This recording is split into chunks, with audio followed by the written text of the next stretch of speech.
ಬೆಂಗಳೂರಿನ ವಿಜಯನಗರದಲ್ಲಿರುವ scent John school ಎದುರು ಆರ್.ಪಿ.ಸಿ. ಲೇಔಟ್ನಲ್ಲಿ ನಿರ್ಮಾಪಕರಾದ ವಿಶ್ವನಾಥ ಜಿ.ಪಿ. ರವರ ವಿಶ್ವ ಪ್ರೊಡಕ್ಷನ್ಸ್ ನೂತನ ಕಚೇರಿ ಉದ್ಘಾಟನಾ ಸಮಾರಂಭ.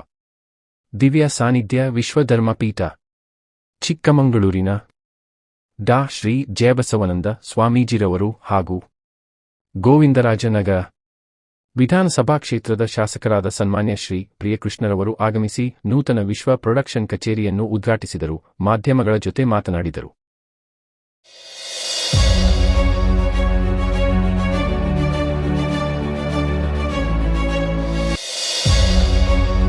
ಇವತ್ತು ಏನು ವಿಶ್ವ ಪ್ರೊಡಕ್ಷನ್ ಕಚೇರಿ ಉದ್ಘಾಟನೆ ಮಾಡೋ ಮುಖೇನವಾಗಿ ಕನ್ನಡ ಚಿತ್ರೋದ್ಯಮಕ್ಕೆ ಈಗಾಗಲೇ ಅದ್ಭುತವಾದಂತಹ ಬ್ಯಾನರ್ಗಳಿದೆ, ಚಿತ್ರ ನಿರ್ಮಾಣ ಸಂಸ್ಥೆಗಳು, ಅದರ ಜೊತೆ ವಿಶ್ವ ಪ್ರೊಡಕ್ಷನ್ ಸಂಸ್ಥೆಗೂ ಕೂಡ ಇವತ್ತು ಸೇರ್ಪಡೆ ಆಗ್ತಾ ಇದೆ. ಕನ್ನಡ ಚಿತ್ರೋದ್ಯಮಕ್ಕೆ ಒಂದು ಉದ್ದೇಶ ಇಟ್ಕೊಂಡು ಬಂದಿದ್ದೀವಿ. ಮುಂದೆ ಕನ್ನಡ ಚಿತ್ರೋದ್ಯಮಕ್ಕೆ ಒಳ್ಳೊಳ್ಳೆ ಅದ್ಭುತ ಜನ ಮೆಚ್ಚುವಂತಹ ಸಿನಿ ಪ್ರೇಕ್ಷಕರ ಒಂದು ಆಸೆಯನ್ನು ಮತ್ತು ಅವರಿಗೆ ಇಷ್ಟದ ಚಿತ್ರಗಳನ್ನು ನೀಡೋ ಮುಖೇನವಾಗಿ ವಿಶ್ವ ಪ್ರೊಡಕ್ಷನ್ಸ್ ಕರ್ನಾಟಕದ ಕನ್ನಡದ ಹೆಮ್ಮೆಯ ಪ್ರೊಡಕ್ಷನ್ ಆಗಿ ಹೊರಹೊಮ್ಮುತ್ತೆ. ಪ್ರತಿ ವರ್ಷ ಒಂದು ಚಿತ್ರ ಅಥವಾ 2 ವರ್ಷ ಪ್ರೊಡಕ್ಷನ್ ಮುಖಾಂತರ ಮಾಡೋ ಮುಖೇನವಾಗಿ ಚಿತ್ರೋದ್ಯಮದಲ್ಲಿರುವಂತಹ ಅನೇಕ ಟೆಕ್ನಿಷಿಯನ್ಸ್ ಇರ್ಬೋದು, ಡೈರೆಕ್ಷನ್ ಡಿಪಾರ್ಟ್ಮೆಂಟ್ ಇರ್ಬೋದು, ಮತ್ತು ಅಥವಾ ಕಾರ್ಮಿಕರಿರ್ಬೋದು, ಅಥವಾ ಒಟ್ಟಾರೆಯಾಗಿ ಚಿತ್ರೋದ್ಯಮದಲ್ಲಿ ವರ್ಕ್ ಮಾಡೋದು ಅಂದರೆ ವೃತ್ತಿ ಮಾಡ್ತಾ ಇರುವಂಥವ್ರಿಗೆ ಉದ್ಯೋಗ ಅವಕಾಶವನ್ನು ಕೂಡ ಚಿತ್ರಗಳನ್ನು ಮಾಡೋ ಮುಖೇನವಾಗಿ ಅವ್ರಿಗೂ ಒಂದು ಉದ್ಯೋಗ ಮಾಡೋದಾಗಿರೋದ್ರಿಂದ ವರ್ಷಕ್ಕೆ 1-2 ಚಿತ್ರಗಳನ್ನು ನಿರಂತರವಾಗಿ ಮಾಡಿ ವಿಶ್ವ ಪ್ರೊಡಕ್ಷನ್ ಮುಖಾಂತರವಾಗಿ ರಾಜ್ಯ ಮಾತ್ರ ಅಲ್ಲ ಅಂತಾರಾಷ್ಟ್ರೀಯ ಮಟ್ಟದಲ್ಲೂ ಕೂಡ ಚಿತ್ರಗಳು ಸದ್ದು ಮಾಡಬೇಕು ಅಂತ ಹೇಳಿ ಈ ಮುಖಾಂತರವಾಗಿ ಇವತ್ತು ವಿಶ್ವ ಪ್ರೊಡಕ್ಷನ್ ಸಂಸ್ಥೆಯನ್ನು ನಮ್ಮ ವಿಜಯನಗರ ಕ್ಷೇತ್ರದ ಕಚೇರಿಯಲ್ಲಿ, ಕೇಂದ್ರ ಕಚೇರಿಯಲ್ಲಿ ಇವತ್ತು ಉದ್ಘಾಟನೆ ಮಾಡೋ ಮುಖೇನವಾಗಿ ಚಿತ್ರೋದ್ಯಮಕ್ಕೆ ಪಾದಾರ್ಪಣೆ ಮಾಡ್ತಾ ಇದ್ದೀವಿ.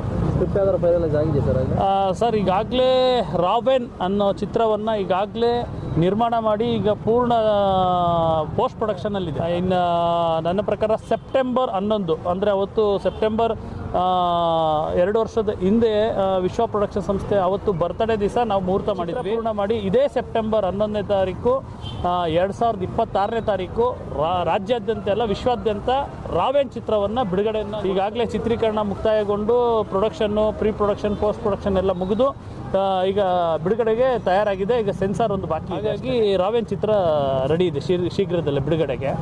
ತದನಂತರ ವರ್ಣವೇದಂ ಅಂತ ಚಿತ್ರನೂ ಕೂಡ ನಡೀತಾ ಇದೆ. ಅದು ಮೇ ಬಿ ಇನ್ನೊಂದು ವರ್ಷ ಬಿಟ್ಟು ಬರ್ಬೋದು. ಮಾನ್ಯ ವಿಶ್ವನಾಥ್ರವರು ಇಂದು ವಿಶ್ವ ಪ್ರೊಡಕ್ಷನ್ಸ್ ಆಫೀಸನ್ನು ಉದ್ಘಾಟನೆ ಮಾಡ್ತಾ ಇದ್ದಾರೆ. ನಿಜವಾಗಿ ವಿಶ್ವನಾಥ್ ಅವರ ಸಾಧನೆ ಮತ್ತು ವ್ಯಕ್ತಿತ್ವ, ಅವರ ಕೆಲಸ ಕಾರ್ಯಗಳನ್ನು ಬಹುಪಾಲು ಜನರಿಗೆ ಗೊತ್ತಿದೆ. ಕರ್ನಾಟಕ ರಕ್ಷಣಾ ವೇದಿಕೆ ಅಂತ ಹಲವಾರು ಸಂಘಟನೆಗಳಲ್ಲಿ ಇವರು ಒಂದು ಸಂಘಟನೆಯನ್ನು ಕಟ್ಟುತ್ತಾ ಹಂತವಾಗಿ ಬೆಳೆದು ಇವತ್ತು ಒಂದು ಸಿನಿಮಾವನ್ನು ನಿರ್ಮಾಣ ಮಾಡುವ ಹಂತಕ್ಕೆ ಬಂದಿದ್ದಾರೆ. ಆಲ್ರೆಡಿ ಅಂತಕ್ಕಂಥ ಒಂದು ಸಿನಿಮಾವನ್ನು ಆಲ್ರೆಡಿ ಇನ್ನೇನು ಬಿಡುಗಡೆಗೆ ಸಿದ್ಧವಾಗಿದೆ. ಮುಂದಿನ ದಿನಗಳಲ್ಲಿ ಇವರ ಸೇವೆ ಅತ್ಯಂತ ಅಗಾಧವಾಗಿ, ಸಮಾಜಮುಖಿಯಾಗಿ, ಜೊತೆಗೆ ಸಿನಿಮಾ ಕ್ಷೇತ್ರ ಅಂತಕ್ಕಂಥದ್ದು ಒಂದು ದೊಡ್ಡ ಇದ್ದಾಗೆ ಕನ್ನಡ ಕಲಾಭಿಮಾನಿಗಳಿಗೆ ಮತ್ತೊಬ್ಬ ಕಲಾವಿದ, ಮತ್ತೊಬ್ಬ ನಿರ್ಮಾಪಕ, ಮತ್ತೊಬ್ಬ ನಿರ್ದೇಶಕ, ಮತ್ತೊಬ್ಬ ಕಥೆ ಕವನ ಸಂಕಲನಗಳ ಎಲ್ಲ ಸಮ್ಮಿಶ್ರಣವನ್ನು ಹೊಂದಿರತಕ್ಕಂಥ ಒಬ್ಬ ಕಲಾವಿದ ಕನ್ನಡ ಕ್ಷೇತ್ರಕ್ಕೆ ಅಥವಾ ಸ್ಯಾಂಡಲ್ವುಡ್ಗೆ ಸಿಗ್ತಾ ಇರತಕ್ಕಂಥದ್ದು ಬಹಳ ಹೆಮ್ಮೆಯ ವಿಚಾರ. ಏಕೆಂದರೆ ರಾಜ್ಕುಮಾರ್ ಅಂತ ಎಷ್ಟೋ ಜನ ಉದಯೋನ್ಮುಖ ವ್ಯಕ್ತಿಗಳು ನಾವು ನೋಡ್ತಾ ಬಂದಿದ್ದೀವಿ. ನಟರ ಅಂಬರೀಷ್ ಅಂತ, ಶಂಕರ್ ನಾಗರ್ ಅಂತ ಎಷ್ಟೋ ಜನ ಕಲಾವಿದರು, ಸಾವಿರಾರು ಜನ ಕಲಾವಿದರು, ಸಾವಿರಾರು ಜನ ತಂತ್ರಜ್ಞರು, ಲಕ್ಷಾಂತರ ಜನ ಕಲಾವಿದರು ಕನ್ನಡದ ಸ್ಯಾಂಡಲ್ವುಡ್ನಲ್ಲಿದ್ದಾರೆ.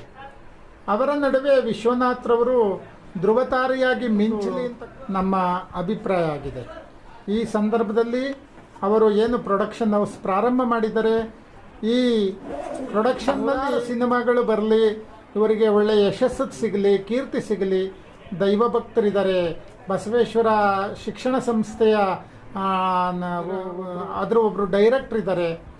ಆ ರೀತಿಯಲ್ಲಿ ಎಷ್ಟೋ ಕೆಲಸಗಳನ್ನು ಮಾಡ್ತಾರೆ. ಎಷ್ಟೋ ಜನ ಯುವಕರಿಗೆ ಲೀಡರ್ ಆಗಿದ್ದಾರೆ. ಅಂಥ ವ್ಯಕ್ತಿ ಇವತ್ತು ಸಿನಿಮಾ ಕ್ಷೇತ್ರ ಕೊಡುಗೆಯನ್ನು ನೀಡಲಿ ಅಂತ ಈ ಸಂದರ್ಭದಲ್ಲಿ ಆ ಪ್ರೊಡಕ್ಷನ್ಗೆ ನಾನು ಶುಭವನ್ನು ಕೋರ್ತೇನೆ. ವಿಶ್ವನಾಥ್ರವರಿಗೆ ಯಶಸ್ವಿಯಾಗಿ ಅವರ ಕೆಲಸ ಕಾರ್ಯಗಳು ನಡೀಲಿ ಅಂತ ಕೋರ್ತೇನೆ. ಧನ್ಯವಾದ.